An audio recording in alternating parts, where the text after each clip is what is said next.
저는 우선 제 소개를 먼저 드리자면은 저는 한국 SQ 코리아의 선임연구원으로 있는 노나라이고요.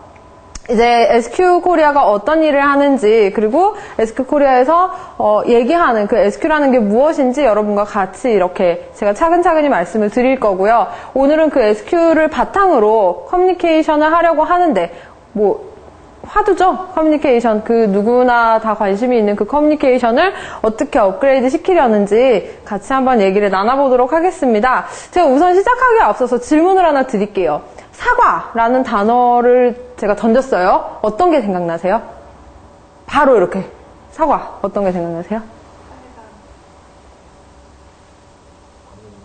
에?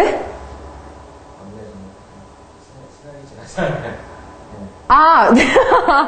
이렇게 건네주는 거. 그리고 사과 하면 어떻게 생각하세요? 애플. 네, 영어. 좋습니다.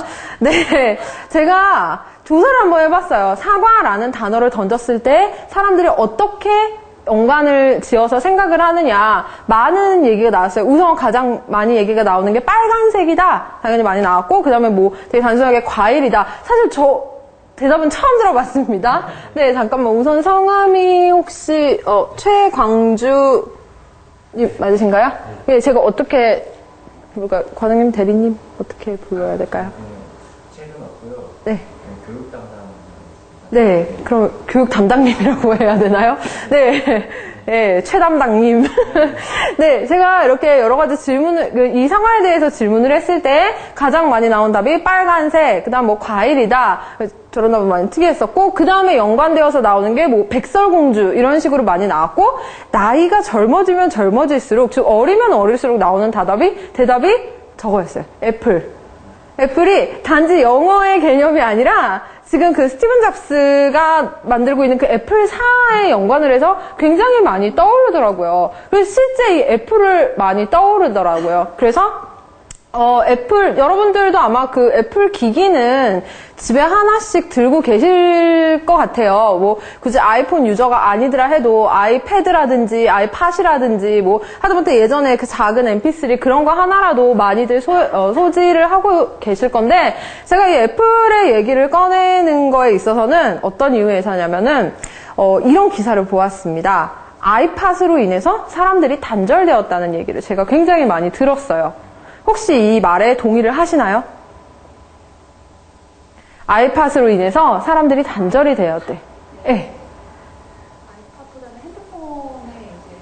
그렇죠. 지금은 그게 스마트폰으로 넘어와서 핸드폰. 여러분, 엘리베이터에 딱 탔을 때 한번 생각을 해보세요. 사람들이 서로 뭐를 보죠? 서로 안 쳐다보죠? 다 핸드폰을 들고 보든지 아니면은 이렇게 엘리베이터 나가는 거, 숫자 바뀌는 거 보고 있죠? 되게 서로 어색해요. 한국인 정서상 외국에서처럼 어떤 스몰톡이라든지 그런데 익숙해져 있는 상황이 아니기 때문에 서로 모르는 사람들이 있었을 때 눈도 마주치지 않고 어색하니까, 눈 마주치면 이상하니까 눈도 마주치지 않으려고 노력을 하고 서로 이렇게 아이폰만 들여다보는, 핸드폰만 들여다보는 그런 상황이에요.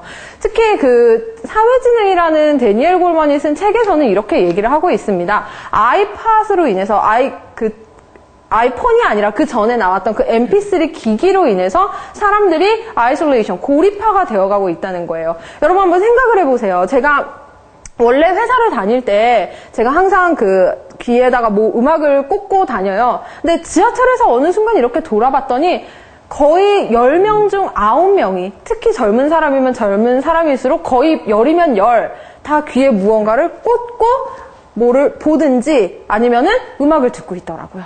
여러분도 혹시 최담당님도 오실 때 뭔가를 들으면서 오지 않으셨나요? 아니요, 저는 스마트폰 말고 터치폰으로. 계속 통화하시고, 혹시 그러면 왔다 갔다 하실 때 책 읽으세요? 아니면은?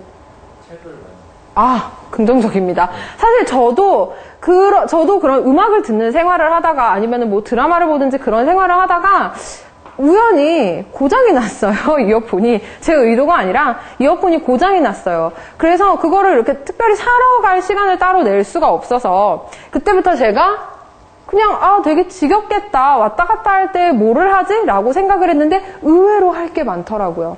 그때부터 제가 주변을 둘러보기 시작을 했고요. 다른 사람들의 목소리를 듣기 시작을 했습니다. 물론 버스나 지하철을 타면은 불협화음도 굉장히 많아요. 제가 느끼기에 어떤 불쾌한 얘기를 하는 사람들도 가끔씩 있을 때도 있지만 정말 우리가 얘기할 때 훈훈하다고 얘기를 하죠. 사회의 수많은 현상들을 여러분들이 목격을 하실 수 있는 거를 내가 들을 수 있었던 거를 그 아이팟이라는 그 귀를 막고 있음으로써 인해 내 스스로를 고립화시켰더라고요.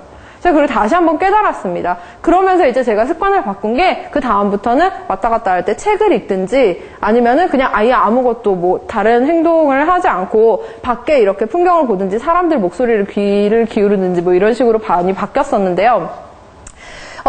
아이팟이 과연 저는 그렇게 생각을 합니다. 아이팟으로 인해서 사람이 고립화되어지는 것도 물론 사실입니다. 하지만 그 전에 이미 움직임은 있었어요. 그 움직임을 스티븐 잡스라는 굉장히 뛰어난 사람이 빨리 캐치를 해서 그거를 기기에다 제품에다 반영을 했고 IT 업계에 혁신이 일어난 거고 그래서 저는 아이팟이라는 그 제품이 나왔다고 생각을 해요. 그 전에 무슨 움직임이 있었나요? 어떤 거? 가장 우리가 익숙한 거 자기 개발. 자기 스스로한테 투자를 하기 시작을 한 거예요. 특히 한국에서는 그런 열풍이 굉장히 많이 불었어요. 언제서부터? 한 2000년대부터 시작을 했죠? 특히 한 2000년대 한 중반 정도에서부터 정말 뛰어나게 자기 개발에 대한 열풍이 불기를 시작을 한 거예요. 근데 그게 어떻게 보면 익숙하기도 해요.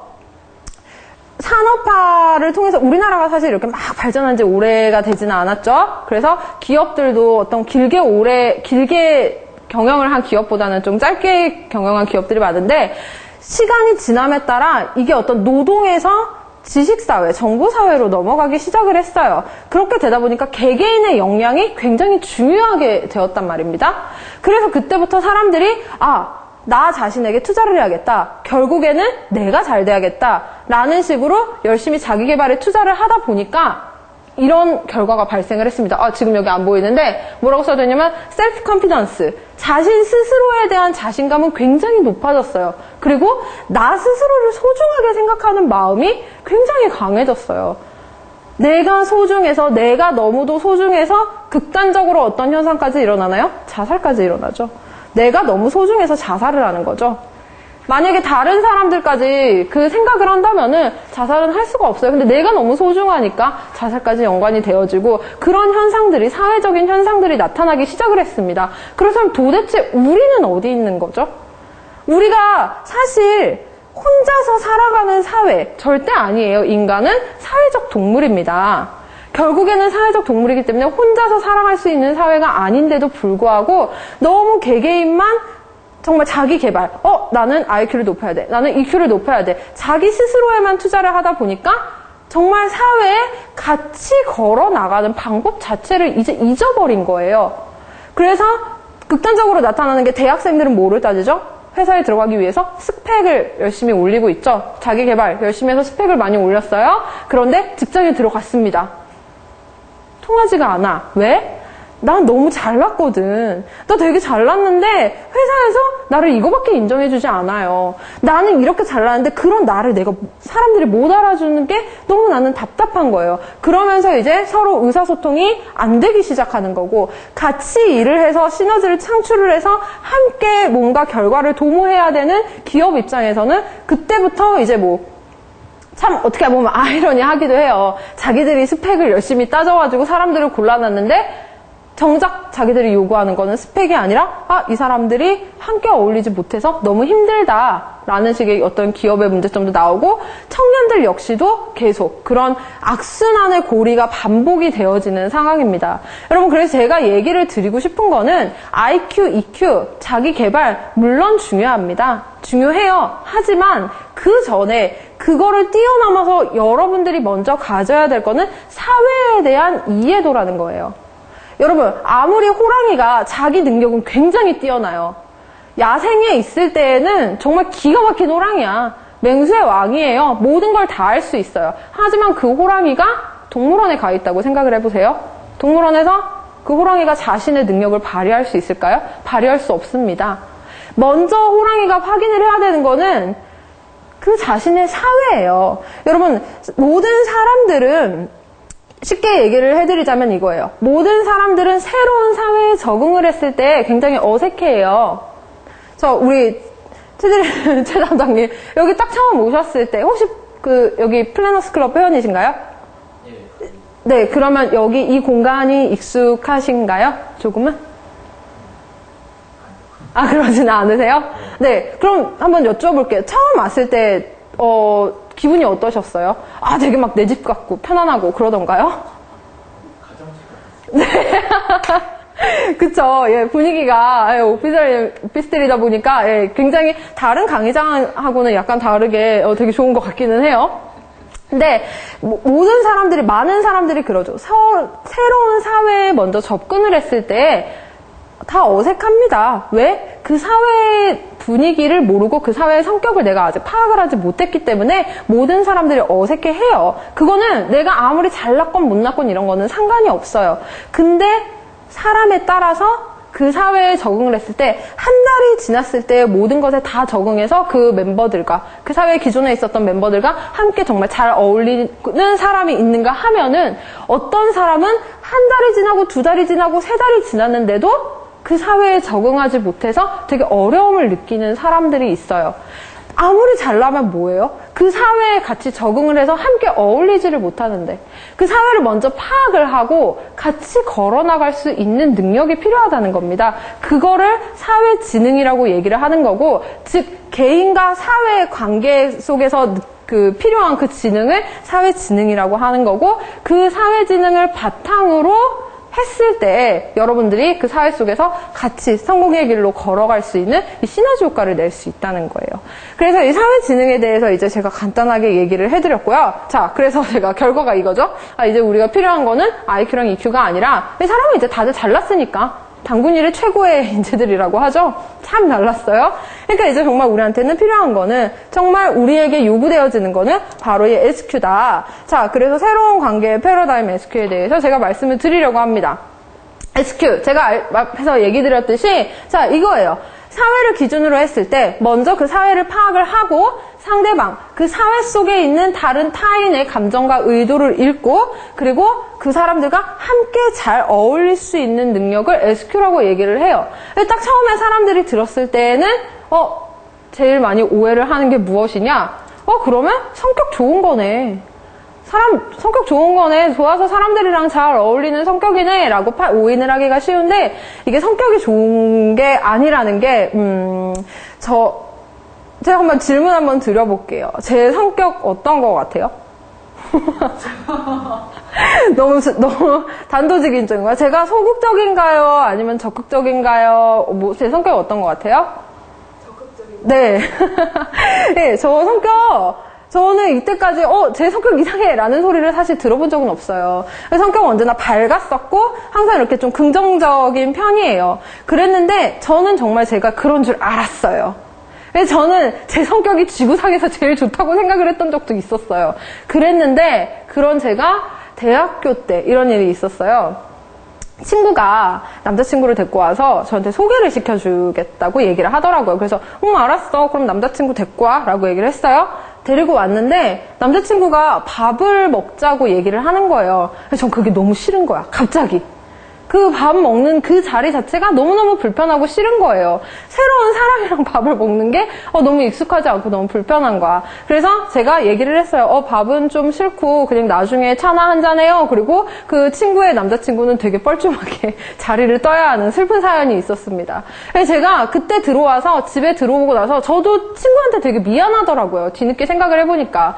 나는 성격도 되게 밝고 되게 좋은데 라고 생각을 했는데, 제 착각이었죠? 그렇게 생각을 했는데 왜 나는 못 어울리지? 왜 나는 새로운 사람이 있었을 때 익숙하지 않지? 나는 정말 성격이 아웃고잉한데 진짜 좋은데 도대체 나에게 미스템, 그러니까 나에게 없는 그 뭔가가 뭘까라고 되게 많이 고민을 했던 적이 있어요. 지금 와서 생각해봤더니 그게 바로 SQ더라고요. 그 당시에 저에게는 사회지능이라는 개념 자체도 없었고 타고난 사회지능조차도 없었어요. 그래서 내가 편한 사람만 만나고 싶었지, 그 어떤 분위기가 잘 조성돼 있을 때 내가 익숙한, 내가 이미 그 사회를 알고 있는 사회에 들어갔을 때 함께 어울릴 수 있는 능력은 있었지만은 그 밖에, 그러니까 내가 전혀 모르던 사회를 접했을 때는 몸을 사리는 타입이더라고요. 아무리 성격이 좋더라 해도 사회지능이 낮으면은 이렇게 되는 거예요. 역으로 얘기를 해볼까요? 성격이 좋은 사람만이 사회지능이 높다고 성격이 활발한 사람만이 사회지능이 높다고 얘기를 할 수도 없는 거예요. 사회지능이라는 거는, 여러분, 분위기가 아무리 우울한 곳에 있다 해도 우울한 곳에서 그 사람들과 함께 감정을 조절을 해가면서 그들과 공유를 해서 그 분위기에 어울릴 수 있는 능력, 그리고 밝은 사람들을 만났을 때에는 또 그 사람들의 분위기에 맞춰서 함께 그들과 공감하면서 어울릴 수 있는 능력, 즉 여러분의 관점과 감정을 자유자재로 조절할 수 있는 그 능력 자체를 사회지능이라고 얘기를 합니다. 자, 그렇다면 두 번째 사회지능에 대해서 사람들이 오해를 하는 거, 그러면 사회지능은 커뮤니케이션인가? 사람들과 결국에는 잘 지내자, 기분 좋게 지내자, 이 뜻인가? 말이 잘 통한다고 해서 이게 바로 SQ냐? 여러분, 커뮤니케이션이라는 거는 정보를 전달하는 거예요. 그쵸? 어떻게 효과적으로 정보를 전달하느냐에 따라서 그는 커뮤니케이션 능력이 굉장히 높기도 하고 어쩌면 낮기도 하다라고 평가를 하는 거죠. 우리가 얘기하는 커뮤니케이션에는 여러 가지들이 다 포함이 되어 있어요. 어떤 표현력이라든지 지금 자세, 제가 여러분께 말을 전달할 때 만약에 이렇게 막 되게 이렇게 소심하게 이러고 있으면은 여러분들이 제 말을 들을 때 어떤 신뢰성이 떨어지겠죠?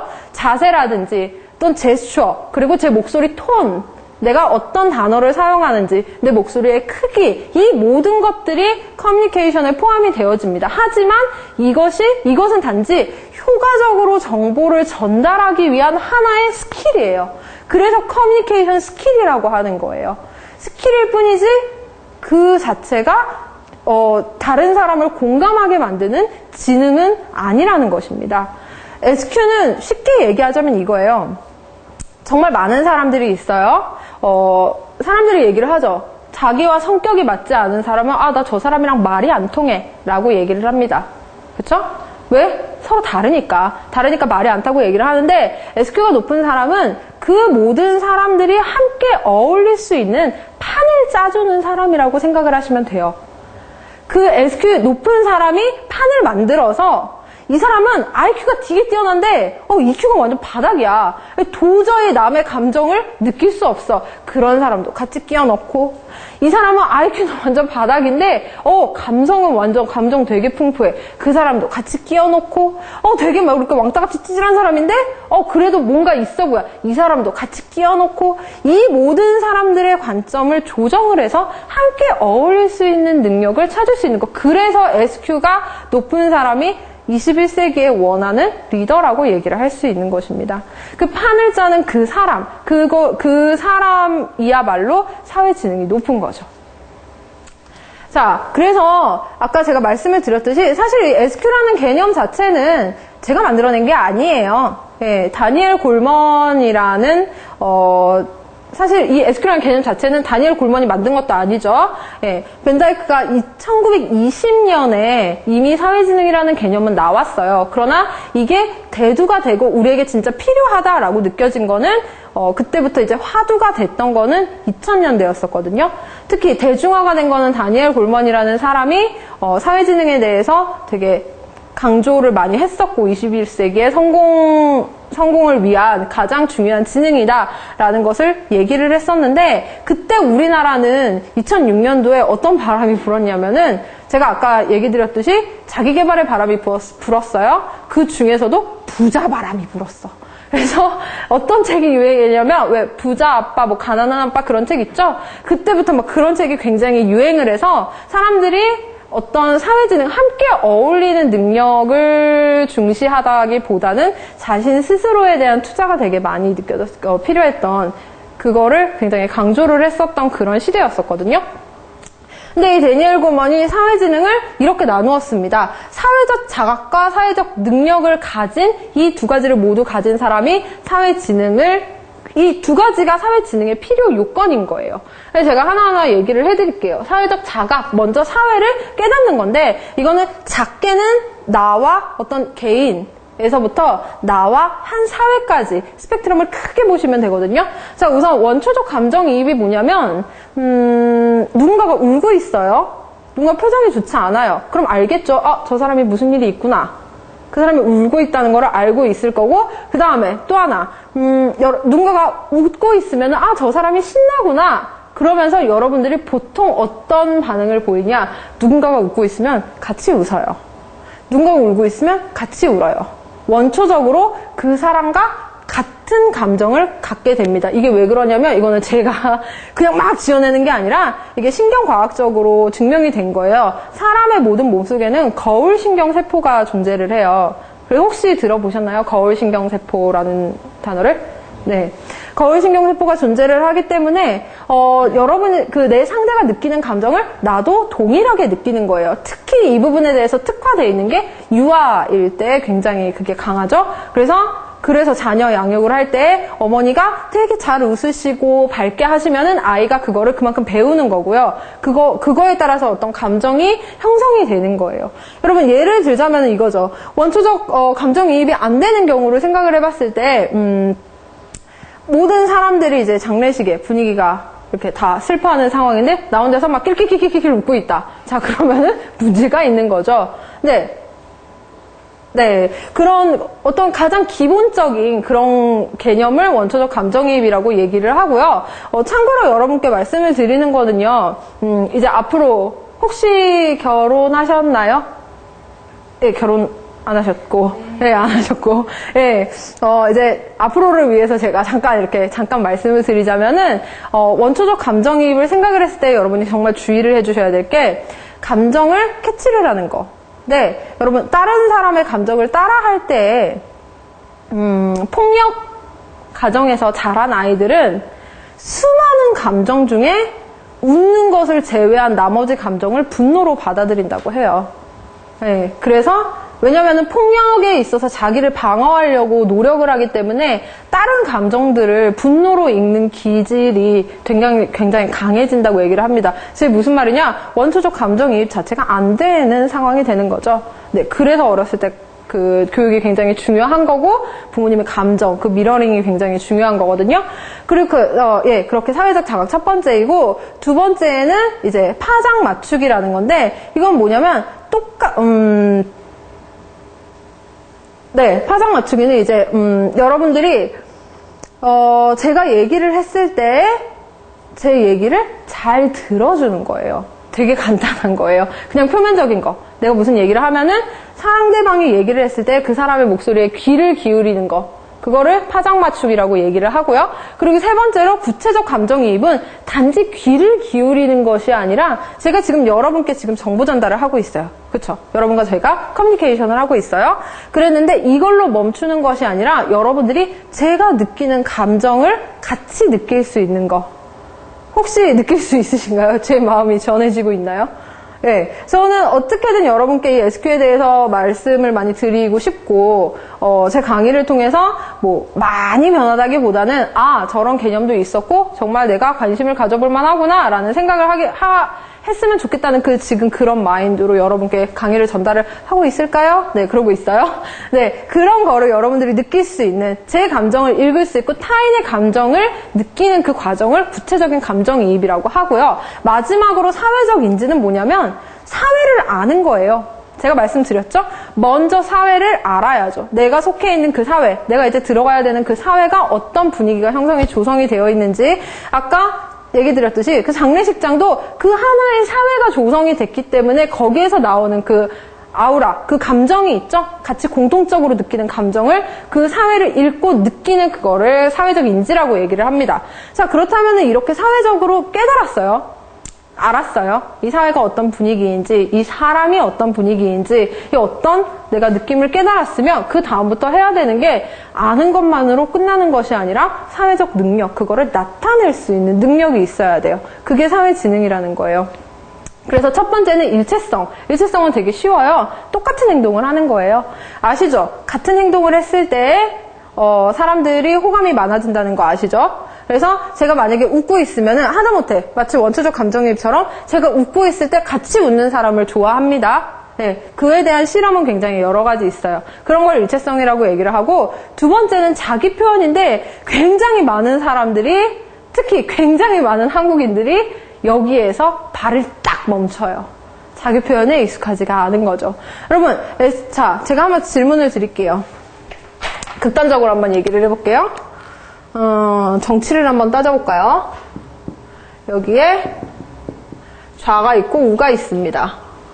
좌파, 우파 이렇게 뭐 얘기를 하는데 뭐 그런 거 상관없이 좌가 있고 우가 있어요. 1, 2, 3. 여러분, 사회지능이 높은 사람은 1, 2, 3 중에 어디에 속할까요? 어디에 속하는 사람일까요? 굳이 얘기를 하자면. 네. 2에 속하는 사람이 사회지능이 높다. 아닙니다. 사회지능이 높은 사람은 이 전체를 포괄할 수 있는 사람이에요. 즉, 2를 가진 사람은 그냥 자기 표현을 안 하는 사람이에요. 왜? 누구한테든 욕먹기 싫어서. 좌쪽에 들을 수도 없고 우쪽에 들을 수도 없어서 자기 표현을 안 하고, 즉 결국에는 회색문자가 되는 거죠. 내 색깔을 나타내지 않는 사람. 사회지능을 가진 사람은, 사회지능이라고 얘기를 하는 거는 이 사회적 능력에 자기 표현이 있듯이 이 모든 것을 총괄을 하면서 동시에 내 생각을 표현할 줄 아는 사람을 얘기를 하는 거예요. 그리고 세 번째로는, 사회적 능력의 세 번째로는 영향력이라고 하는데, 어떤 행동을 했을 때 단지 그거를 내가 행동을 하는 걸로 끝나는 것이 아니라 타인에게 영향을 미칠 수 있는 것까지를 얘기를 하고요. 마지막으로 배려심은 우리가 알고 있는 배려심. 배려심이 꼭 눈에 나 무엇을 해줘 라고 얘기를 하기 전에 먼저 눈치를 채고 움직일 수 있는, 그래서 미리 해주는 그런 모든 능력을 사회적 능력이라고 얘기를 합니다. 그래서 결국 사회지능이란 건 이 사회적 자각과 능력이 합쳐졌을 때 사회지능이 뛰어나다라고 얘기를 하는 겁니다. 그래서 결론을 얘기를 하자면은 간단해요. SQ는 특별히 어렵게 생각하지 마시고 IQ와 EQ를 합쳐놓은 것이라고 생각을 하면 돼요. IQ, 먼저 상대방을 읽을 수 있는 능력이 있어야 되고요. 그쵸? IQ가 뛰어나야지 상대방이 어떤 생각을 하고 지금 말을 하는지 캐치를 할 수 있겠죠. 그런 IQ 능력이 있어야 되고요. 플러스 EQ, 그 사람이 지금 어떤 감정을 가지고 있는지 그 감정을 읽을 수 있는 능력이 있어야 됩니다. 그렇게까지만 하는 걸로 완성이 되지 않아요. 말씀드렸듯이 사회적 능력, 결국에는 액션을 취했을 때 그게 사회지능이 된다는 말입니다. 네, 그래서 이제 제가 간단하게 이렇게 SQ에 대해서 얘기를 했어요. 어떻게 좀 정리가 되시나요? 혹시? 네. 되세요? 네, 이해는 하고, 네. 제가 그렇다면은 이제 SQ에 대해서 이 SQ를 바탕으로 조금 더 이제 계속 얘기를 할 거니까 아마 강의 끝나실 때는 조금은 익숙해지지 않을까라는 생각을 하는데, 네, 그렇다면은 이제 본격적으로 제가 이 소셜 브릿지에 대해서 얘기를 하려고 해요. 그렇게 얘기를 하기 전에 우선 뭘 하나 보여드리려고 하거든요. 제가 실제 카페에서 사람들이 막 얘기를 하는 거를 많이 듣는다고 말씀을 드렸죠?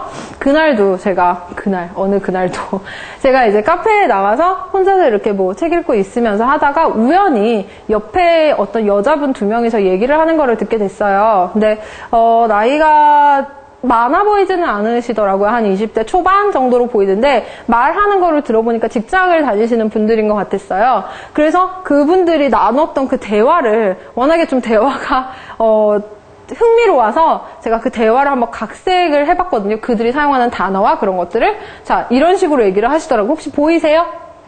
네. 자, 우리한테 익숙하지 않은 단어들이 굉장히 많아요. 자, 이렇게 쭉 한번 읽어보시겠어요, 은민 씨? 안경을? 예. 따뜻함을 그리는 아이다. 요즘 괜찮은 떡밥 없어? 계속 읽어요. 네, 제가 읽을게요. 이번에 뉴비 김과장 얘기 들었어? 스펙이 넘사벽이야. 깜놀했어. 최 과장 열폭하겠는데? 아닐걸? 최 과장은 근자감이 있잖아. 뭐야, 같은 팀이라고 실드 치는 거야? 솔까 말 듣보작 스펙으로 와서 작년에 그만큼 실적을 냈으면 크리 터진 거지. 귀청만 조금 줄여주면 좋겠어. 매너가 무지개는 아닌데 은근히 갈비야. 그건 진짜 지모입니다. 완전 안습이야. 뿌나할 시간이야. 닭 본사야 해. 다음에 얘기해. 이렇게 얘기를 하고 그들은 자리를 떴습니다. 지금 여기에 18개의 익숙하지 않은 단어, 현대어가 아닌 단어들이 있어요. 국어사전에서 찾아볼 수 없는 단어들이 있습니다. 혹시 모르시는 단어 있으세요? 이게 무슨 뜻이지? 하는 단어? 반대로 알겠는 단어들이 있으신가요?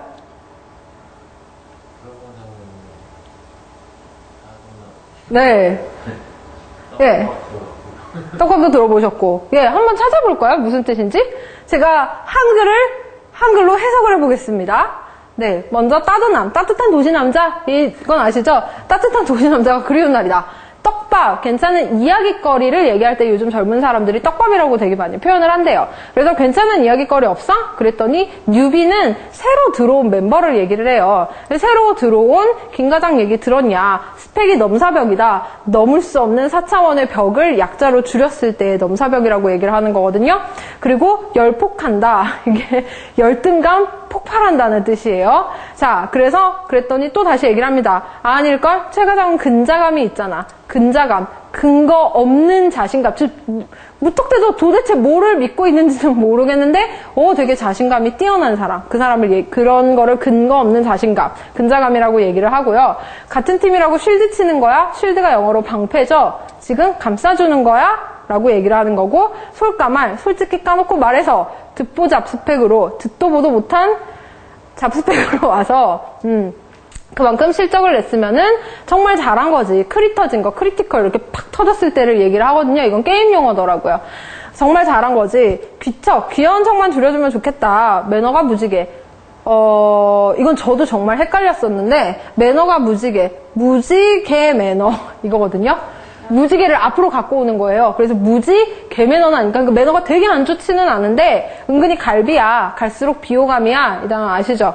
네, 그래서 마지막으로 얘기합니다. 지몸미 지켜주지 못해 미안해. 안습 안구에 스키 찬다라는 약자인 정말 슬프다, 뭐 불쌍하다 이 뜻이고, 뿌나는 뿌리 깊은 나무. 예전에 한창 유행을 했던 거죠. 그리고 닭본사 닥치고 본방사수 중요하다, 꼭 봐야 된다. 다음에 얘기해서 집에 가자, 이런 뜻이었어요.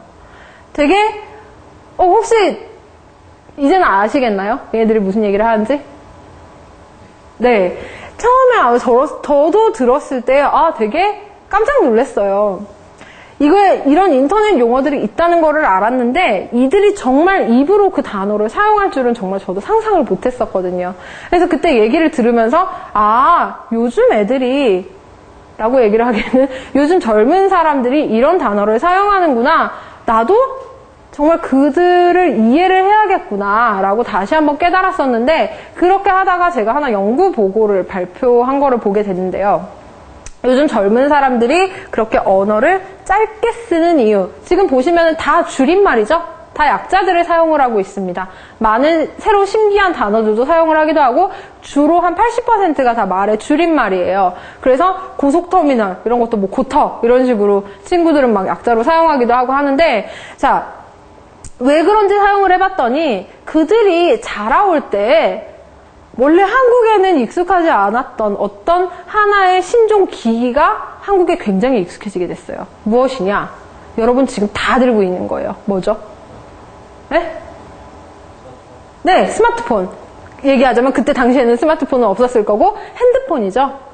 핸드폰이 그때부터 어느 순간에서부턴가 굉장히 인기가 많아지고 모든 사람들이 다 들고 있는 것이 됐는데, 그 스마트폰으로 애들이 문자로 의견을 주고받다 보니까 80바이트의 그 짧은 공간 안에 자신들의 생각을 표현을 하려니까 짧은 단어를 사용을 할 수밖에 없는 거예요. 그래서 그때부터 단어를 줄이기 시작을 했고, 그래서 요즘 이런 얘기도 나오죠. 어리면 어릴수록 그 아이들은 영화나 드라마는 못 볼 거래요. 왜? 광고에만 자극을 받을 거라고 얘기를 하더라고요. 그만큼 짧은데 익숙해져 있는 사회라는 겁니다.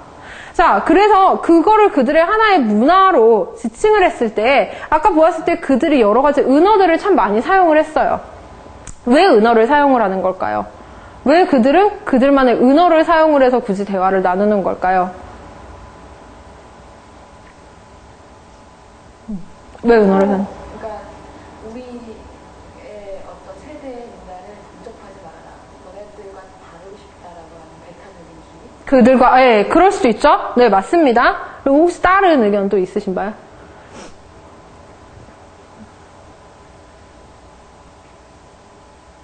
네, 제가 말씀을 드릴게요. 좀 조용하죠, 오늘은? 네, 먼저 그들이 사용하는 거는, 자, 같아지려고 하는 거예요. 먼저 같아지려고, 누구와 같아지려고? 자기네 그룹 내에서 같아지기 위해서 사용을 하는 겁니다. 그들이 같은 언어, 즉 은어라는 단어, 은어를 사용을 함으로써 그들은 동질감, 자기들이 같다는 걸 느끼고요. 소속감도 느끼고 유대감, 친밀감을 같이 사용을 하게 됩니다. 그래서 어느 그룹에나 어느 사회에 가든지 자기네들끼리 사용하는 언어들이 있어요. 다른 사람들이 이해하지 못하지만은 우리끼리 통하는 어떤 언어가 있어요. 그쵸? 하지만 그들이 동시에 사용하는 거 다르기 위해서입니다. 누구랑 다르기 위해서? 내 사회의 바깥에 있는 사람과 달라지기 위해서 사용을 하는 거죠.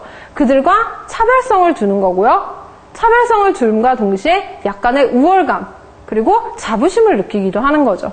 이렇게 은어들을 사용하는 데에는 다 이유가 있는데 여러분 여기에서 제가 말씀을 드리는 거 계속 우리가 나왔던 단어들이 있었어요. 무엇이냐? 사회라는 단어가 지금 계속적으로 나오게 됐었거든요.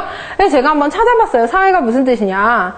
국어사전에서 찾아를 봤더니 같은 무리끼리 모여서 이루는 집단을 사회라고 얘기를 하고 공동생활을 영위하는 모든 형태의 인간 집단을 사회라고 얘기를 했습니다. 그래서 제가 우리 한번 고등학교 도덕 윤리 시간이죠? 사회 시간, 그 시간으로 한번 돌아가 볼까요? 사회는 교과서적으로 두 가지의 사회가 있어요. 공동사회가 있고요. 그리고 이익사회가 있습니다. 자, 공동사회라는 거는 여러분이 딱 처음 태어났을 때 선택권이 없어요. 선택권이 없는 거 뭐가 있을까요? 여러분 가정. 내가 이 집에서 태어나고 싶어서 태어난 게 아니라 태어난 거죠, 그냥. 선택권이 없었어요. 그리고 여러분이 살고 있는 어떤 지역도 있을 수 있고, 또 국가. 우리가 한국에서 태어난 게 내 선택으로 한국에서 태어난 게 아니죠. 네, 이런 국가. 이렇듯이 여러분이 자연 발생적으로 그냥 태어남에 따라서 속해져 있는 그런 사회들이 있습니다. 반면에 이익사회는 무엇이냐? 하나의 목적을 가지고 여러분들이 만드는 사회예요. 그래서 예를 들자면 학교도 하나의 목적으로 만들어진 사회죠. 공부를 배우기 위해서 그 안에 들어간 거고 그래서 또래 집단이 같이 형성이 되기 시작을 하는 거죠. 그리고 회사 역시도 마찬가지입니다. 같은 하나의 가치관 목적을 가지고 여러분들이 회사에 들어가는 거고 자 굳이 학교, 회사 여러분들이 평소에 가지고 있는 그런 것들 뿐만이 아니라 요새 네이버에 있는 수많은 카페 다음이라나 이런 수많은 카페들도 하나의 목적을 가지고 사람들이 모이기 시작하는 거죠. 하나의 사회가 형성이 되는 거예요. 그리고 그 사회가 커지면 커질수록 목소리를 낼 수 있는 힘이 생기는 거죠. 뿐만이 아니라 이거를 되게 디테일하게 나누어 보면은 여러분 페이스북에서 어떤 작은 집단의 소모임 그거조차도 각각 하나의 사회라는 거예요. 즉 무슨 말이냐? 시간이 지나면 지날수록 여러분들이 속해져 있는 사회는 굉장히 많아지고 있어요. 자 그렇다면 한번 생각을 해보겠습니다. 여러분들이 속해져 있는 사회는 과연 몇 개나 되나요? 질문을 한번 드려볼게요. 제가 한번 카운트를 해봤거든요. 제가 속해 있는 사회를. 근데 저는 세분화했더니 대학교에 속해 있는 사회만 8개가 되더라고요. 고등학교에 제가 속해져 있는 사회만 10개가 됐어요. 여러분들이 속해져 있는 사회는 과연 몇 개가 되나요? 한국인이 평균적으로 47개의 사회에 속해져 있다고 합니다. 굉장히 많은 숫자예요. 굉장히 많은 숫자의 사람들이 수많은 사회 속에 속해져 있는 거고 아마 이 사회, 여러분이 속해져 있는 사회의 숫자는 시간이 가면 갈수록 더 늘어날 거예요. 그쵸? 늘어날 수밖에 없죠. 왜? 새로운 그룹 안에 여러분들을 계속 만들어지게 될 테니까. 시간이 갈수록 사회가 많아진다는 거는 그거에 따른 여러분들의 사회성이 여러분뿐만이 아니라 이 모든 사람들의 사회성이 시간이 갈수록 중요할 수밖에 없다는 것을 의미를 합니다. 네, 그래서 이제 제가 본격적으로 얘기하고 싶은 이 소셜 브릿지에 대해서 말씀을 드릴게요. 소셜 브릿지란 무엇이냐?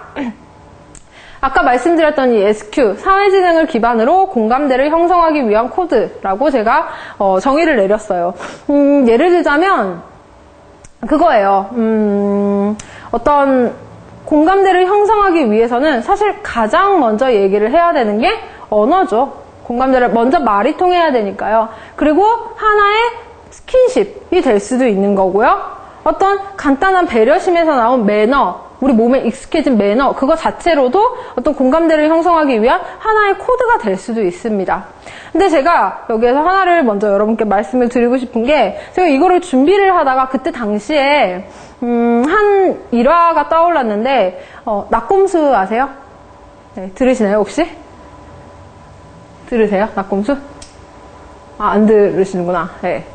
예, 뭐 지금은 여러 가지 문제가 있어서 지금은 사람들이 관심도가 아무래도 과거에 비해서 조금 많이 떨어지기는 했었는데, 한창 막 이렇게 FTA 승인되고 나서 막 되게 많이 시끄럽고 그랬을 때, 사회적인 움직임이 굉장히 활발했을 때, 그때 백분 토론에 낙곰수에 대해서 주제로 나왔던 적이 있었어요. 근데 그때 출연했던 사람들, 그때 그 토론에 참가했던 사람 중에 한 명이 중앙일보의 논설이었던 김진이라는 논설위원이 참석을 했었거든요. 근데 그러면서 김진 의원이 했던 말이 무엇이냐? 한국의 인터넷 문화는 너무 경박하다라고 얘기를 했습니다. 그래서 그 다음날에, 왜 우리나라 그런 거 많잖아요. 드라마나 어떤 프로그램이 진행되고 나면은 시청자 평이 굉장히 좋거나 나쁘죠. 굉장히 이렇게 극명하게 드러나죠. 그래서 우리나라에서 화장품이라든지 옷이라든지 TV라든지 실험을 하기에 굉장히 좋은 조건이라고 얘기를 하기도 하는데, 그 백분 토론도 그게 끝나고 나서 김진 그 위원에 의해서 굉장히 수많은 사회적인 질타가 많이 나왔어요. 어떻게 같은 한국인이면서 한국 인터넷 문화를 경박하다고 표현을 할 수가 있느냐라고 사람들이 굉장히 많이 질타를 했었는데, 사실 그 사람이 말하고자 했던 거는 그게 아니었을 거예요. 경박하다는 게 아니라 그 사람이 더 좋은 단어로 충분히 돌려서 얘기를 할 수 있었다는 거죠. 예를 들자면, 한국의 인터넷 문화는 지금 이대로는 너무 가볍다, 조금 더 신중해질 필요가 있다 라는 식으로 말을 돌려서 얘기를 했으면, 과연 그때 당시에 그 사람이 받았던 수많은 질타를 그 사람이 받을 필요가 있었을까요? 저는 없다고 생각을 합니다. 즉 그게 무슨 말이냐? 여러분, 어떤 사회지는 함께 공감대를 형성하는 데 있어서 가장 큰 방해가 되는 게 바로 이 언어라는 거예요. 이 언어를 통해서 그 사람은 나랑 달라, 나는 쟤랑 어울리지 않아, 가장 판단할 수 있는 가장 큰 방해 요인이 바로 이 언어라는 겁니다. 하지만 돌려서 얘기를 해볼까요? 가장 강한 언어가 바로 가장 강한 소셜 브릿지, 즉 사회와 사회를 이끌고 나와 남을 같이 연결할 수 있는 가장 강한 브릿지는 또 바로 이런 언어라는 거죠. 그래서 사람들이 이 언어에 대해서 굉장히 많이 중요하고, SQ 사회지능에서도 언어가 그만큼 중요하다는 거를 제가 여러분께 말씀을 드리고, 이 언어를 바탕으로 그렇다면은 우리가 커뮤니케이션을 어떻게 할 수 있는가 같이 얘기를 하려고 합니다. 자, 여러분, 전문 용어를 사용하는 그룹이 있어요.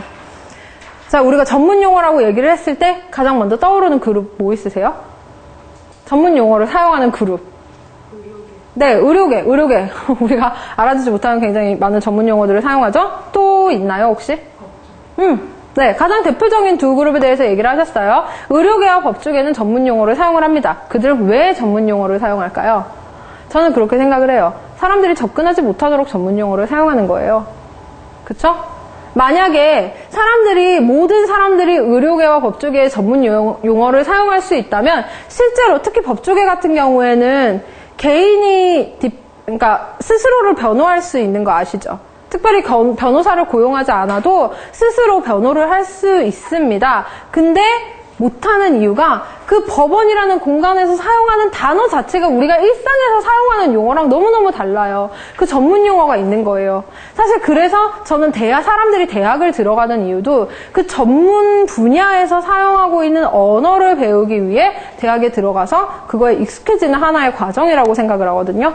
자, 이렇게 여러분이 여기에서 느낄 수 있듯이 이 언어라는 거는 사람들을 친밀하게도 하지만 반대로 사람들을 굉장히 멀리하게 만들기도 해요. 그 대표적인 게 전문 용어입니다. 그러면 반대로 가까이 만드는 거를 한번 생각을 해볼까요? 김난도 교수가 2012년 트렌드를 항상 이렇게 발표하시는 거 아시죠? 매해마다 트렌드를 발표를 하는데 2012년에는 그 드래곤볼 흥룡의 해다라고 얘기를 해서 드래곤볼이라는 단어에 맞춰서 하나하나씩 이렇게 트렌드를 만들었어요. 근데 그 중에 5에 해당하는 게 오버 더 제너레이션 해서 세대를 뛰어넘는 게 2012년에 하나의 트렌드라고 얘기를 하더라고요.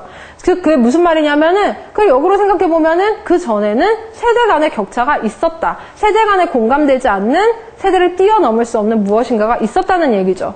자, 여러분, 예를 들자면, 교수님이 학교에서 강의를 하시는데, 자, 얘기를 해요. 여러분, 근자하게 얘기를 하십니다. 여러분, 이러이러한 데 있어서 여러분이 이런 행동을 하는 거는 굉장히 부끄러운 것입니다. 라고 얘기를 할 때랑, 여러분이 이러이러한 것에 있어서 이렇게 행동하는 거는, 그거는 참 쪽팔리는 일이에요. 라고 얘기를 했을 때, 그 20살 때 아이들에게 어떤 것이 더 마음에 와닿을까요? 네, 쪽팔린다. 그들은 먼저 무슨 생각을 할 거야? 아, 교수님이 우리와 같은 언어를 사용하시면서 우리와 공감하기 위해 노력을 하시는구나 라고 생각을 할 거예요. 자, 여러분, 이거를 또 한 번 느낄 수 있는 게, 언어의 중요성을 가장 극명하게 느낄 수 있는 게 외국 공항에서죠. 외국이나 외국 공항을 갔을 때, 자, 제가 일본에 여행을 간 적이 있었는데, 그때 이렇게 짐 검사하는 데에서 그 일본 분들이 서울에서 오셨어요. 인사를 하시더라고요. 그렇게 반가울 수가 없죠. 저 일본 별로 안 좋아하거든요. 이런 얘기 해도 되나? 일본 별로 안 좋아하는데, 너무 반가운 거예요. 그래서 일본 분인데도, 되게 웃으면서, 네, 저기 서울에서 왔다고, 한국에서 왔다고, 굉장히 반갑게 느꼈어요. 자, 이게 무슨 말이냐? 같은 언어를 사용한다는 단지 그 이유 하나만으로도 공감대를 형성을 할 수 있다는 거예요. 그 같은 언어를 사용함으로써 여러분이 그 사회의 분위기를 파악을 할 수 있다는 거예요. 그래서 가장 강한 소셜 브릿지를 바로 언어라고 얘기를 하는 겁니다. 그래서 저희가 이제 한 5분 정도 쉬려고 하고요. 네, 시간 빨리 가죠?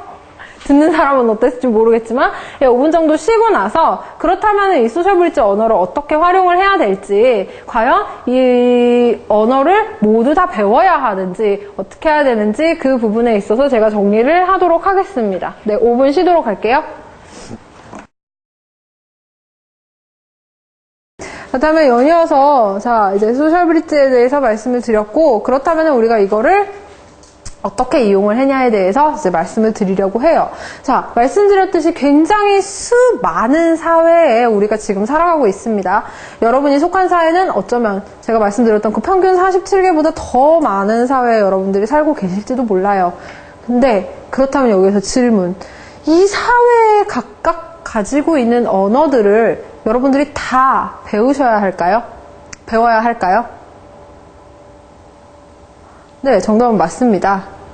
여러분들이 그 사회에 있는 언어를 다 배우는 게 좋아요. 물론 그게 좋아요. 하지만 시간적으로든 물리적으로든 그게 불가능하죠. 그렇기 때문에 제가 여러분들께 말씀을 드리고 싶은 거는 이 한 가지를 반드시 기억을 하라는 것입니다. 그게 무엇이냐? 간주관성. 이게 어떤 거냐면 쉽게 말하자면은 나도 옳고 너도 옳은 거예요. 나도 옳고 너도 옳고, 즉 내가 틀렸고 너도 틀렸고, 내가 틀린 것이 있으면 너도 틀린 것이 있다. 이 세상에 100% 옳은 것도 없고 100% 그른 것도 없다는 거예요. 내 이론을 내가 얘기를 했을 때 인정을 하듯이 너의 이론도 인정을 한다는 거고, 내 이론에 잘못된 것이 있듯이 너의 이론에도 잘못된 것이 있다라는 되게 단순한 논리인데, 이거를 우리가 생활 속에서 어떻게 실천을 해야 될지, 이거를 위해서 우리의 생각, 사고를 어떻게 바꿔야 될지 굉장히 어려워요. 그래서 이제 여러분께 말씀을 드리려고 합니다. 자, 먼저 첫 번째, 예의가 아니라 존중이다. 바로 이거는 이제 천천히 말씀을 드릴게요. 우선 제가 하나의 예시를 드리려고 합니다. 지하철에서 되게 젊은 청년이 자리에 앉아 있었어요. 근데 앞에 할머니가 지나가세요. 할머니께 자리를 양보해 드렸어요. 이거 잘한 일인가요? 어머, 왜 여기에서 망설이세요? 자리를 양보해드렸어요. 잘한 일이죠, 당연히. 예. 어른을 공경을 했고, 존중을 해줬고, 예의, 정말 우리나라 동방예의지국이라고 할 정도로 예를 중시하는 나라이기 때문에, 네, 잘한 거예요. 그럼 반대로 한번 얘기를 해볼게요. 할머니가 자리에 앉아 계셨어요. 근데 청년이, 되게 아파 보여. 막 이렇게 힘도 없고, 얼굴이 새하얘. 그랬더니 그 할머니가, 청년, 일로 와. 여기 앉아, 여기 앉아. 이래서 그 청년을 앉혔어요. 사람들이 그 청년에게 손가락질을 할까요? 네, 아니죠. 바로 이겁니다. 여러분, 나이가 들었다고 해서 어른들이 나이가 들었다고 해서 우리가 예를 지켜라. 이거를 우리가 뛰어넘어야 돼요. 예를 지키는 게 아니라 약자에 대한 존중입니다. 인간에 대한 배려이고 예의가 아니라 그 사람 자체에 대한 존중이라는 겁니다. 즉 무슨 말이냐? 여러분은 어떤 것을 하든지 수평적인 사고를 가져야 된다는 거예요. 숫자에 연연을 해서 어떤 계급에 연연을 하는 것이 아니라 수평적인 너와 내가 같은 선상에 있다고 생각을 해야 되는 거예요. 그게 바로 간주관성, 즉 SQ를 위한 가장 첫 번째 단계입니다. 제가 작년에 아프리카를 갔다 왔어요. 그래서 한 2달 동안 아프리카에서 여행을 했었는데 저희가 캠핑장에서 텐트를 치고 잤었거든요. 굉장히 독특한 경험이기도 했었는데 아프리카는 여러분들이 알다시피 이렇게 문명이 많이 발달을 하지 않았기 때문에 저녁이 되면은 전기가 싹 다 나가요. 그래서 더 이상 저녁에 뭔가를 할 수 있는 일이 없어요. 그래서 일찍 저녁을 먹고 한 7시, 6시, 7시 좀 어두컴컴해질 때에 저녁을 먹고 그 다음부터 뭐를 하느냐. 제가 한 25명 되는 외국 사람들이랑 같이 여행을 했었거든요. 캠프파이어를 쌓아놓고서 사람들이 그때부터 이렇게 다 둘러앉아가지고 맥주 한 잔씩 하면서 얘기를 해요.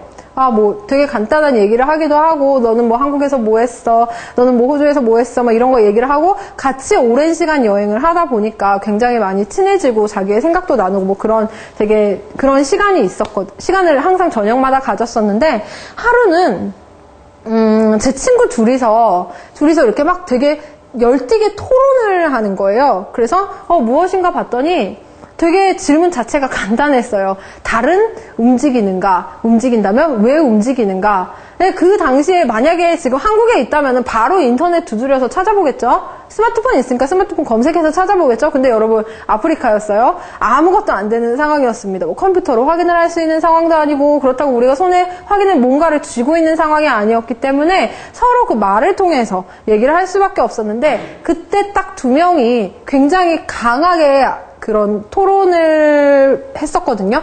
근데 한 명은 20살, 이제 막 대학에 들어간 20살짜리 런던에서 온 여자친구였었고요.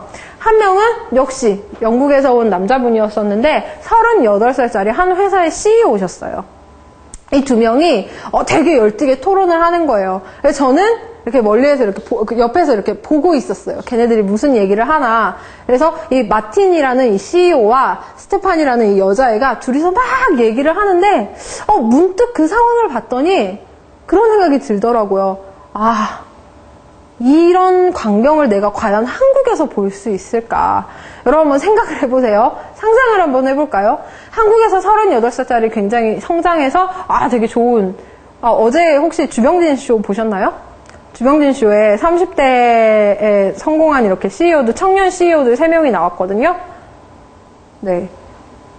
보셨으면 공감을 할 텐데, 보시지 않았기에. 네, 조스 떡볶이의 사장님, CEO가 나왔더라고요. 그 사람이랑 이제 다른 CEO 2명, 소리바다라는 그 음원 사이트의 CEO랑 조스 떡볶이랑 그 다음에 하나 컨설팅 업체에 이렇게 CEO랑 이렇게 3분이 나와서 막 이런 얘기를 했었는데, 자, 예를 들자면 그 조스 떡볶이의 사장님, 이렇게 막 되게 성공한 사람이랑 어떤 20살, 이제 대학에 갓 들어간 친구와 여자친구와 같이 이렇게 얘기를 한다고 생각을 해보세요. 저는 도저히 그림이 안 그려지더라고요. 그래서 왜 그러면 이렇게 그림이 안 그려질까 한번 생각을 해봤어요. 우리는 먼저 첫 번째로 얘기를 하죠. 싸가지 없다. 어디 어른한테 이렇게 바락바락 대드냐? 라고 그런 얘기가 나오겠죠. 근데 상황들을 봤더니 우리가 어떤 하나의 트랩에 걸려 있더라고요. 한국인이. 그래서 그 트랩이 뭔가 봤더니 이름보다 더 중요한 그 뭐죠? 나이로 인한 언어예요. 단어. 여러분도 아시죠? 지금 저희 강강사님 같은 경우에는 강신정이라는 이름 외에 사실 강사님이라는 칭호로 더 많이 불릴 테고, 만약에 동생, 같은 사람을 만나면 우리는 한국인들은 뭐를 먼저 물어보죠? 나이를 먼저 물어보죠. 혹시 나이가 어떻게 되세요? 그때부터 강신정 씨가 아닌 언니가 되기도 하고, 물론 조건에 따라서 굉장히 많이 다르겠지만 언니가 되고 오빠가 되고 그 다음에 동생, 형, 누나가 되는 거예요. 그렇기 때문에 그 단어를 결정을 지으면서 그때부터 우리는 계급을 만들기 시작하더라고요. 어떤 갭을 만들기 시작을 하는 거예요. 그 단어에서부터 시작을 하더라고요. 그래서 우리가 그렇게 단어에 단어에 집중을 하다 보니까 자유로운 토론 자체도 굉장히 어려워지는 그런 사회적 구조 속에 우리가 살고 있더라고요. 그래서 사실 여러 기업들이 지금 이제 슬슬 그런 움직임이 보이고 있습니다. 어떤 움직임이 보이냐? 사람을 부를 때 계급이 아니라, 즉, 직위, 대리님, 과장님, 부장님, 이게 아니라 스스로의 이름을 부른다든지 다른 단어를 대체해서 부르는 그런 하나의 문화가 지금 기업 문화가 만들어지고 있거든요. 그 중에 대표적인 게 바로 이 기업이에요. 이 사장이 이재범 사장이거든요. 카카오톡 지금 스마트폰을 가진 사람이라면 필수적으로 가장 먼저 깔아야 하는 어플. 네, 지금 인터넷 통신 업체들이 담합을 해서 많이 이렇게 고생을 하고 있다고는 얘기를 하는데, 네, 이 카카오톡의 이재범 사장은 다른 이들이 자기를 부를 때 사장님이라고 부르지 않도록 한대요. 뭐라고 부르냐? 재범이라는 이름에서 따와서 제입이라고 부른다고 하더라고요. 그러면서 자신의 권위를 그들과 함께 나눌 수 있도록 맞춰주는 거예요. 그런 수평적인 사고를 이 회사 자체에서 수평적인 사고를 할 수 있도록 사장님 먼저 분위기를 만들어주는 거죠. 그러면서 회사가 더욱더 자유로워지고 의사소통의 자유로워짐에 따라 더 성장을 할 수 있는 기회를 계속 만드는 것입니다. 그럼 두 번째는 무엇이냐? 경험의 부익부 빈익빈이다 라고 얘기를 하는데, 자, SQ가 높은 사람 중에 가장 대표적인 사람을 꼽으라 하면은 사람들이 굉장히 오프라 윈프리를 되게 많이 뽑아요. 근데 오프라 윈프리는 여러분이 아시다시피 굉장히 되게 위대하고 정말 대단한 여자인 거는 맞지만, 그 사람이 정말 그 수많은 사람들, 정말 높은 그 백악관에서 근무하는 수많은 사람들과 완전 바닥에 있는 사람들, 그 모든 사람들을 다 아우를 수 있는 스펙트럼을 가진 이유 아시죠? 그 오프라 윈프리 그 자체가 모든 것을 다 경험을 했었어요. 오프라 윈프리는 어렸을 때 오빠에게 성폭행을 당해서 다들 스토리 아시죠? 성폭행을 당해서 굉장히 아픈 과거를 가지고 있었고, 아이를 낳았지만 그 아이가 빨리 죽었었죠? 그런 슬픔도 가지고 있고, 그러면서 굉장히 많은 역경과 고난을 이겨서 결국에 그 자리까지 올라온 그런 하나의 인물이에요. 그렇기 때문에 그 수많은 사람들의 마음을 공감을 할 수 있고 그들에게 함께 해줄 수 있는 얘기가 있는 거거든요. 자, 그렇다면은 제가 모든 사람들이 그렇게 얘기를 하죠. 오프라 윈프리가 그래, 좋아, 그런 사람이야. 그러면은 나도 그렇게 되기 위해서 나도 그런 고난을 겪어야 되나? 나도 그렇게 어려움을 반드시 당해야 되나? 사실 여러분 그러면 좋아요. 정말 누군가가 내 가족 중에 실종된 사람이 있는 사람만이 정말 아이를 잃어버린 엄마의 마음을 아는 거예요. 그 아닌 사람은 아무리 안 됐다라고 얘기를 한다 해도 그 마음을 이해할 수는 없어요. 그래서 여러분 경험은 그만큼 많이 하는 것이 좋은 것입니다. 특히 제가 경험의 부익부 빈익빈이라고 얘기를 하는 거는, 자, 여러분 그런 식으로 여러분이 직접 경험을 해보는 게 좋아요. 하지만 역시 말씀드렸다시피 물리적으로 굉장히 어렵죠. 그리고 사실 그런 고난 안 겪는 게 좋습니다. 그쵸? 왜 굳이 여러분들이 힘든 길을 걸어가야 되나요? 그렇기 위해서 여러분들이 할 수 있는 게 무엇이냐? 간접 경험입니다. 책으로, 물론 간접 경험으로 가장 대표적인 게 책이에요. 하지만 저는 책보다는 사람을 만나라고 말씀을 드려요.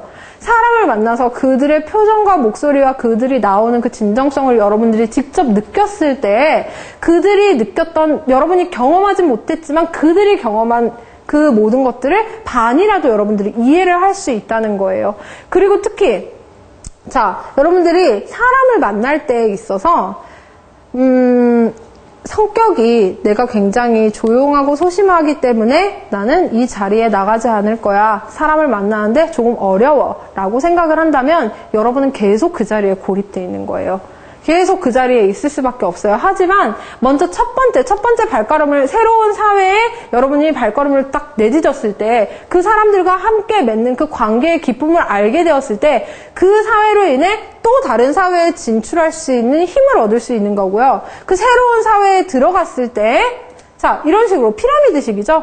그 사람을 통해서 새로운 사회에 들어갔을 때 사람을 통해서 또 다른 사람들을 만날 수 있는 거예요. 하지만 여러분이 그 첫 발걸음을 내딛지 않는다면은 여러분들은 계속 혼자입니다. 즉 무슨 말이냐? 계속 새로운 것에 도전하고 새로운 사람을 만나려는 그런 진취적인 사고를 가지라는 거예요. 특히 그런 경험에 있어서 많은 것들을 경험을 해보고 여러분이 직접 깨달을 수 없다면 사람을 통해서 정말 새로운 분야를 도전을 해보라는 거죠. 자, 그리고 마지막으로는 다르다는 것과 같다는 것과 같은 단어이라는 것을 아시나요? 제가 한번 보여드릴게요. 여기 둘.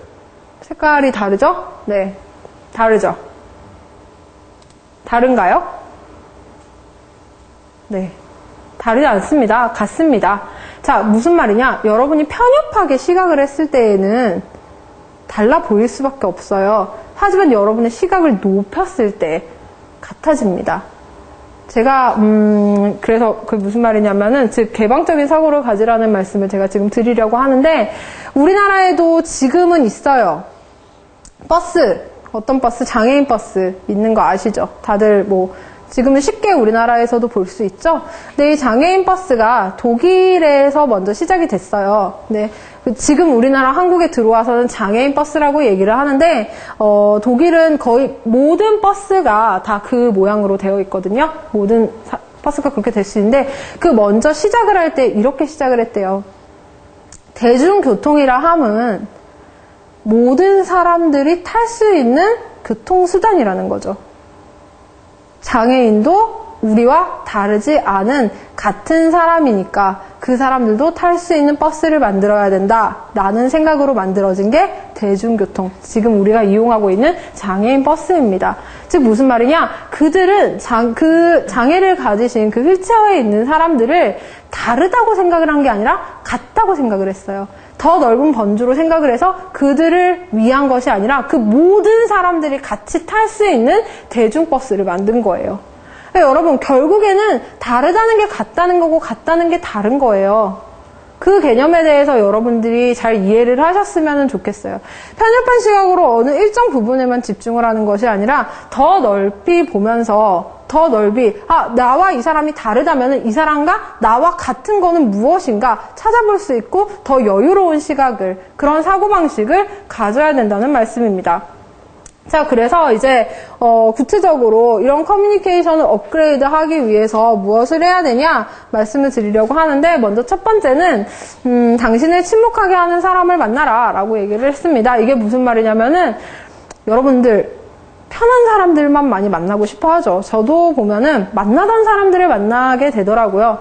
제가 2012년에 들어서 제가 하게 된 게 뭐냐면 한번 다 쓰고 있어요. 제가 누군가를 만났다면은 나는 과연 오늘은 누구를 만났나 하나하나 다 쓰고 나서 한번 제가 통계를 내보려고 해요. 2012년이 끝났을 때 내가 어떤 사람을 만났나 통계를 한번 내보려고 해요. 자, 여러분들의 모든 사람들이 그래요. 내가 익숙한 사람을 만나고 싶어요. 특히 일적으로 내가 불편한 사람들을 만나야 되는 사람들은 일상생활 속에서 더욱더 그러죠. 나와 마음이 맞는 편한 사람을 찾으려고 굉장히 많이 노력을 합니다. 그랬는데 여러분, 이 편한 사람들과 함께 있는 거는 그건 하나의 능력이 아니에요. 그건 누구나 다 할 수 있는 거예요.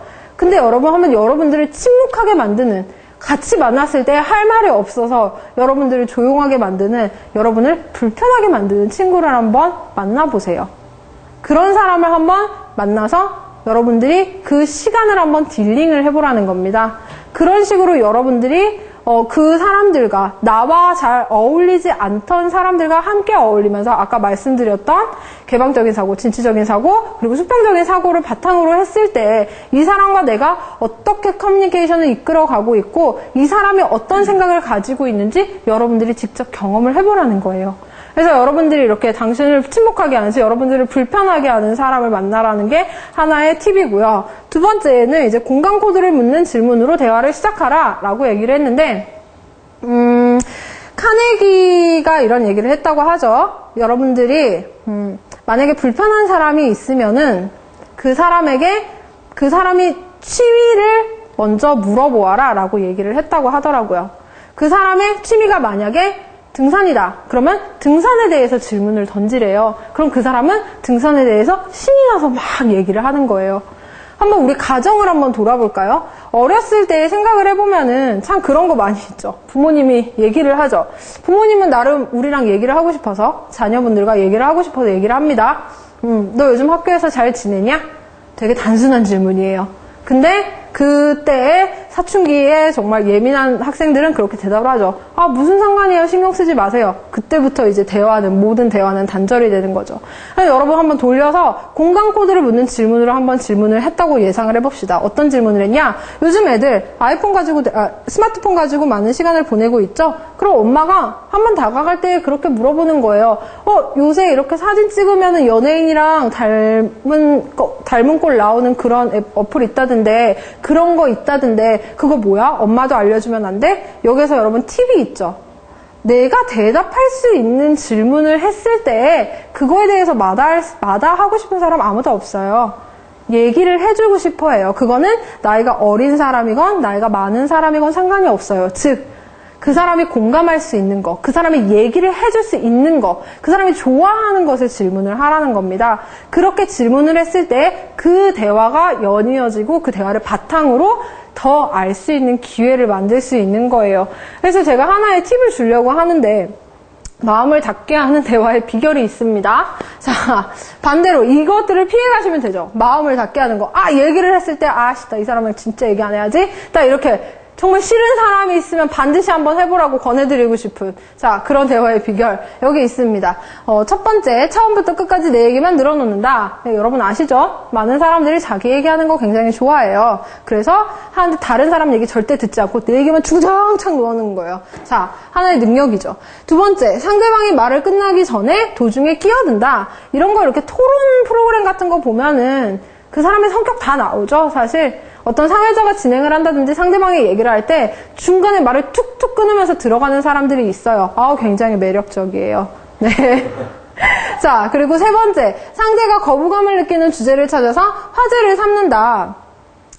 여러분, 보통 사람들이 많이 얘기를 하죠. 거부감을 느끼는 주제. 그래서 사람들이 얘기를 안 하는 게 있죠. 함께 많은 사람이 모였을 때 종교 얘기 웬만하면 안 하고 정치 얘기 웬만하면 안 합니다. 하지만 1대1로 있을 때 하나 더 드릴게요. 다른 사람의 컴플렉스에 대해서는 절대 얘기를 하지 마세요. 알고 있어도 얘기하지 마세요. 네, 상대방. 그리고 네 번째, 맞장구 대신에는 어장구를 쳐서 대화의 김을 뺀다. 자, 이런 거 많이 일어나죠. 어제 해품달 보시나요? 안 보세요? 자, 이래야지. 이런 게 사회자 김 빼는 거죠? 자, 여러분, 해품달 보세요. 김수영 완전 멋있었어. 나 그거 안 보는데? 대화가 쭉 끊기죠. 네. 자, 마지막. 말하는 사람 대신에 다른 것에 관심을 보인다. 이거 굉장히 우리가 주의해야 될 점이죠. 사실 우리가 많이 그러고 있습니다. 특히 어떤 것에? 여러분 손에 쥐고 있는 것에. 무엇? 핸드폰. 자, 얘기를 하다 보면은, 자, 여러분 아마 그 분위기 다들 느끼셨을 거예요. 한 10명이 같이 모였어요. 아니면 5명이라도 좋아요. 5명이 같이 모였는데 어느 순간인가 정적이 흐를 때가 있어요. 아무도 얘기를 하고 있지 않아. 보았더니 다 핸드폰을 쥐고 이렇게 뭔가를 보고 있을 때.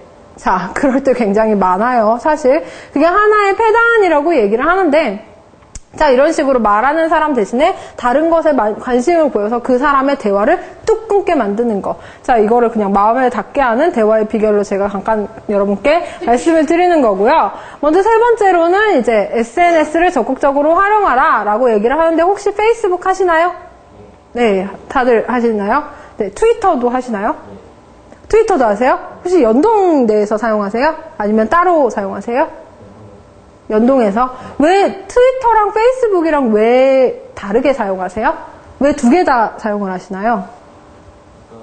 페이스북은 서로 대화할 수 있는 그런 기능이 있잖아요. 네.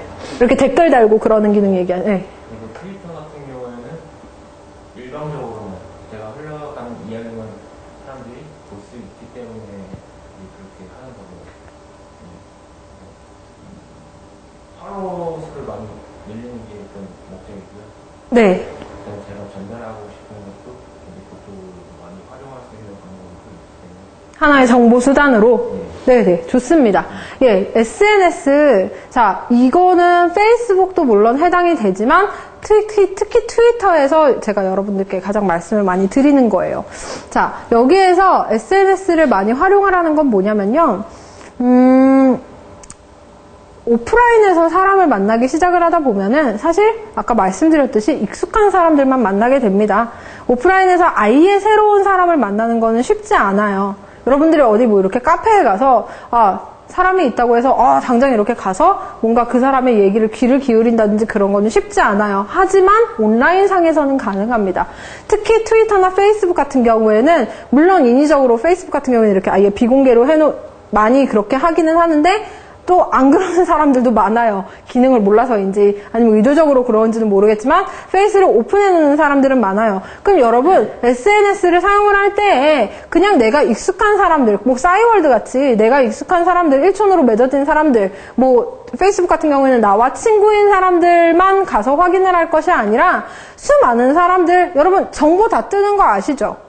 자, 뭐 직장은 어디고, 뭐 나이는 몇 살이고, 막 이런 거 사람들 정보 뜨거든요. 그런 거를 보면서 적극적으로 활용을 하시라는 거예요. 즉 무슨 말이냐? 이 나이 때 이런 직장을 가진 사람들은 이런 단어를 사용해서 얘기를 하는구나. 이 사람들의 관심사는 무엇이며, 이 사람들은 최근에 이런 거에 대해서 얘기를 하는구나. 여러분들이 충분히 그 SNS를 통해서 파악을 할 수 있다는 거예요. 굳이 여러분들이 오프라인에서 사람들을 맞이하기 어렵다면은 그 사람들을 SNS를 통해서 그 사람들의 관심사를 여러분들이 충분히 확인을 할 수 있어요. 시간만 조금 더 투자를 하시면 돼요. 네, 그거에 대해서 제가 하나의 팁을 드리는 거고, 이렇게 된다면은 정말 긍정적인 게 있죠. 여러분들이 전혀 모르는 사람들임에도 불구하고 그 사람들의 생각을 알 수 있습니다. 그리고 네 번째는 자기 비하적 바라는 상가라는 건데, 이거는 이제 보통 회사에서는 나이가 많으신 분들, 중역이신 분들이 이런 실수를 많이 한다고 해요. 네, 어떤 실수냐? 나는 이제 안 되니까 너는 열심히 해. 이런 실수? 네, 만약에 신입사원에게, 아래 사람에게 이런 얘기를 했다고 칩시다. 자, 그렇다면 그 신입사원은 사실 이 말에는 의도가 무엇이냐? 너 열심히, 내가 안 돼서가 아니라 너는 충분히 기회가 있으니까 열심히 하라는 의도예요. 하지만 받아들이는 사람은 어떻게 받아들이냐? 이제 더 이상은 나도 나이가 들면 기회가 없구나 라는 식으로 부정적으로 받아들이는 거예요. 왜? 부정적인 단어를 먼저 뱉었기 때문에. 그 비하가 나를 통해서든 어떤 사람이든 부정적인 말을 뱉었을 때 상대방이 느끼는 감정은 먼저 부정적인 거입니다. 여러분, 그래서 제가 말씀을 드리는 거는 직선적으로 얘기를 하세요. 부모님들 같은 경우에도 그러세요. 많이 가끔씩 이런 얘기를 하시죠. 너는 나같이 살지 말아라. 예, 많이 얘기를 하세요. 특히 아버지들. 내가 네 나이 때는 돌도 씹어 먹었다. 즉 무슨 말이냐? 열심히 살아라 이거예요. 열정을 가지고 살아라 이거고, 내가 뭐 나같이 살지 말아라. 모든 부모들은 그렇게 느낍니다. 나보다 내 자식이 나은 삶을 살기를 바랄 수밖에 없어요. 그게 부모님의 마음이에요. 하지만 그거를 직선적으로 오히려 차라리 대놓고 얘기를 하라는 거예요. 자신을 통해서 비하를 했을 때, 자신 비하를 했을 때 받아들이는 그 자식의 입장에서, 그리고 듣는 사람의 입장에서 먼저 부정적인 생각이 든다는 겁니다. 그리고 마지막으로는 하루 20분을 가족에게 투자하라는 건데, 이거는 제가 쉽게 얘기하자면 이거예요. 여러분 혹시 부모님이랑 얘기 많이 나누시나요? 부모님 멀리 계시나요? 같이 계세요? 부모님이랑 하루에 대화 얼마나 하세요?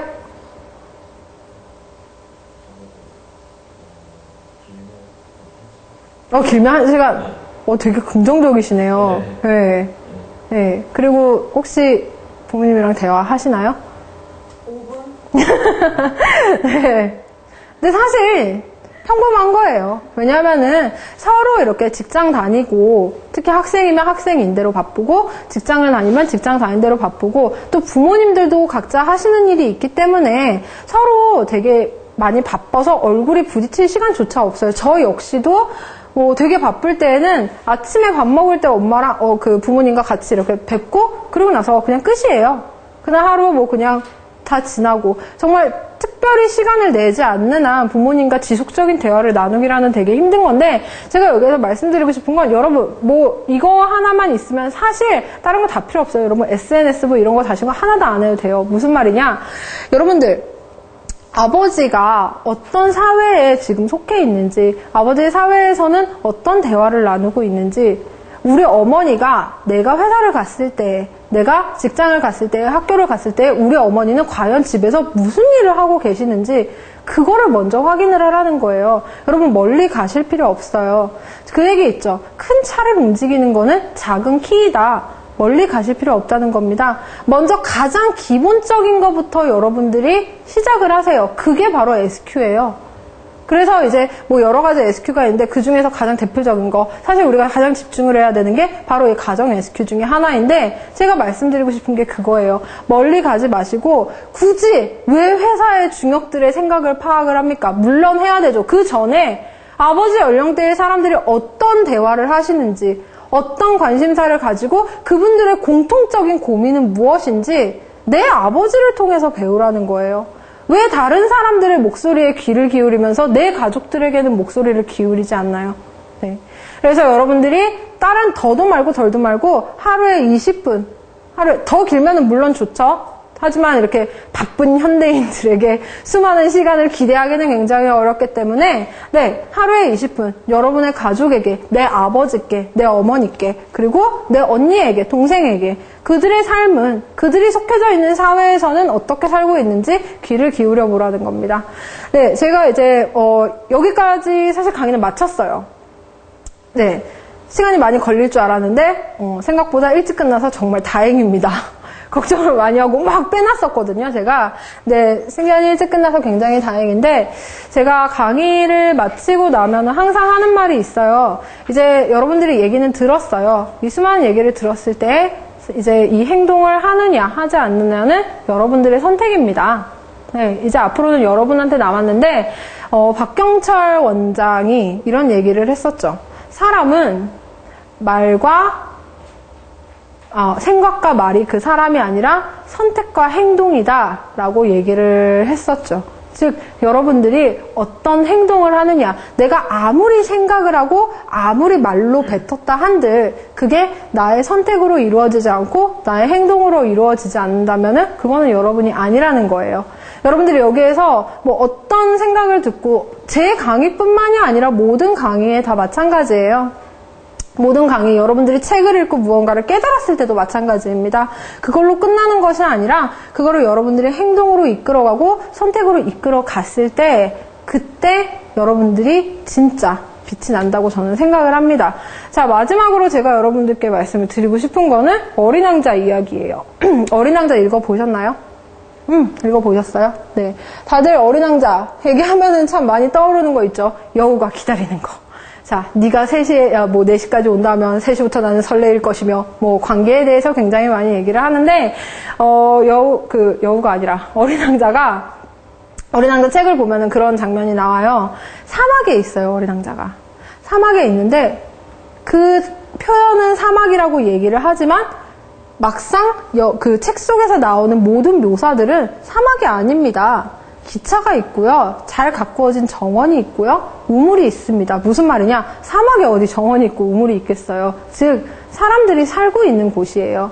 사람들이 살고 있는 곳이지만 어린 왕자가 나와 관계를 맺을, 즉 너가 없었기 때문에 그것들만 있고 너가 없었기 때문에 그 어린 왕자가 있었던 공간을 사막이라고 표현을 했다고 합니다. 네, 그게 그 어린 왕자의 숨겨진 의미라고 얘기를 하는데, 저는 그 책을 읽다가 SQ에 대해서 한번 연관을 지어서 생각을 해봤어요.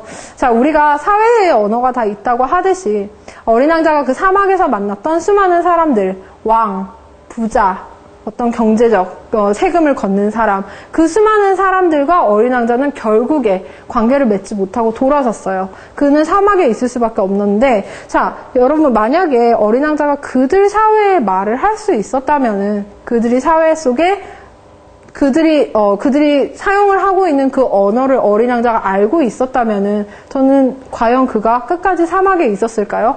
만약에 그렇다면 사실 어린 왕자라는 책 자체도 나오지 않았겠죠. 그래서 제가 말씀드리고 싶은 건 여러분들은 혹시 사막에 있지는 않은지 스스로를 한번 돌아보시라는 겁니다. 여러분이 속해져 있는 사회가 과연 내가 속해져 있는가 사회인지, 내가 있는 곳이 사막인지, 그리고 나뿐만이 아니라 내 옆에 있는 사람은 지금 사회 속에 있는지 사막 속에 있는지 같이 돌아보시고 그 SQ를 바탕으로 여러분들이 조금 더 사람에 대한 배려와 이해를 조금 더 배울 수 있는 그런 여러분들이 됐으면 좋겠습니다. 네, 여기에서 강의 마치도록 할게요. 고맙습니다.